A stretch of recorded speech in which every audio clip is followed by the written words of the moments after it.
édification, sanctification, adoration, témoignage, louange, partage. C'est pour cela quand on va lire ce passage, vous allez voir que Dieu, quand il fait silence parfois, ce n'est pas un silence muet, ce n'est pas parce qu'il est sourd, non, non, il entend et il voit, mais il agit en son temps. La Bible déclare dans 1 Roi 18, versets 20 à 40, Akab envoya des messagers vers tous les enfants d'Israël, et il rassembla les prophètes à la montagne du Carmel. Alors Élie s'approcha de tout le peuple et dit: jusqu'à quand boiterez-vous des deux côtés? Si l'Éternel est Dieu, allez après lui. Si c'est Baal, allez après lui. Le peuple ne lui répondit rien. Et Élie dit au peuple: je suis resté seul. Je suis resté seul des prophètes de l'Éternel. Et il y a 450 prophètes de Baal. Que l'on nous donne 2 taureaux, qu'ils choisissent pour eux l'un des taureaux, qu'ils le coupent par morceaux et qu'ils le placent sur le bois, sans y mettre le feu. Et moi, je préparerai l'autre taureau et je le placerai sur le bois, sans y mettre le feu. Puis, invoquez le nom de votre Dieu. Et moi, j'invoquerai le nom de l'Éternel. Le Dieu qui répondra par le feu, c'est celui-là qui sera Dieu. Ils prirent le taureau qu'on leur donna et le préparèrent.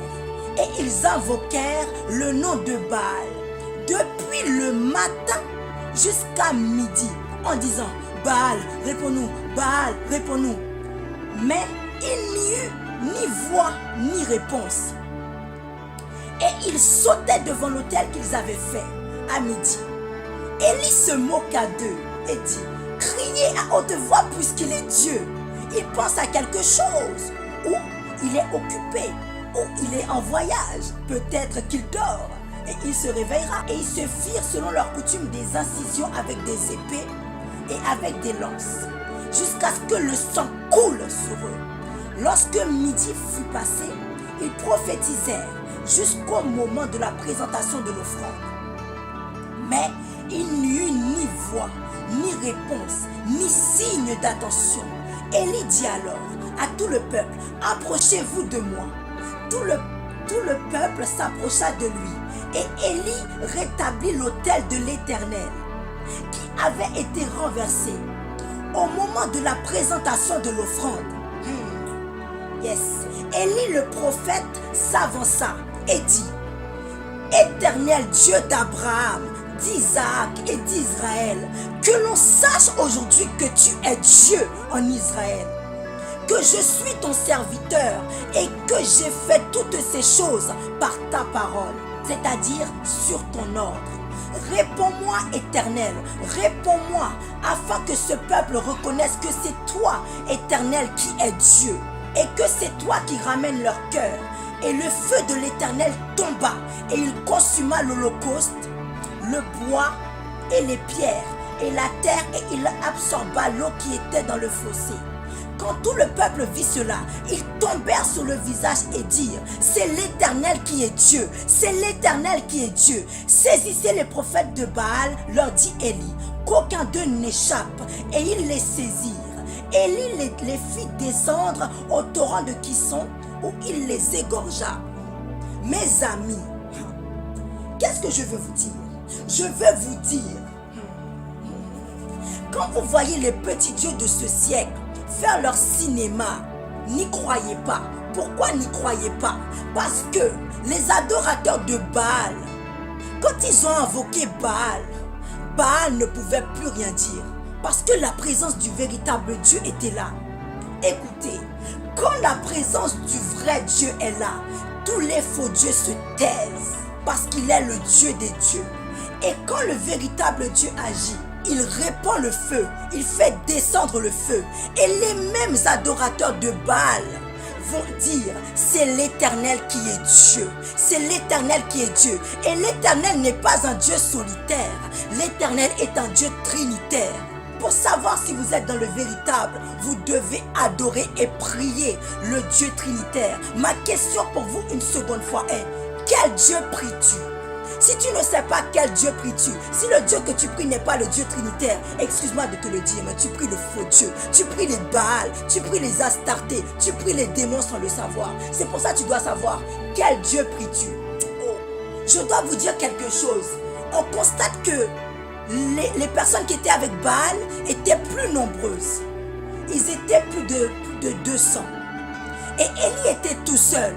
Mais on a constaté que malgré qu'Élie était seul, il a rendu honneur à son véritable Dieu. Il a rendu honneur, il a fait la fierté du véritable Dieu.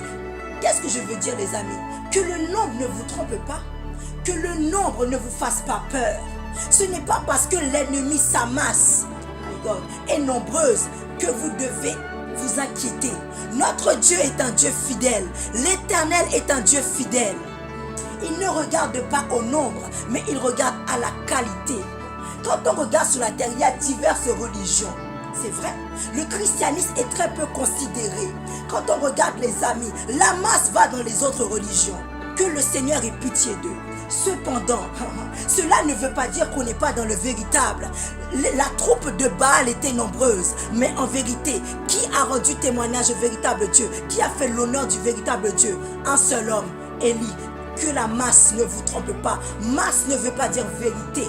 Pour savoir si vous êtes dans le véritable, vous devez connaître l'Éternel, qui est le Dieu d'Isaac, le Dieu d'Abraham, le Dieu de Jacob, le Dieu d'Israël, qui a manifesté son amour, sa puissance et le fait qu'il soit le véritable au travers de Jésus-Christ. Voilà pourquoi, pour savoir quel Dieu tu pries, tu dois adorer Jésus.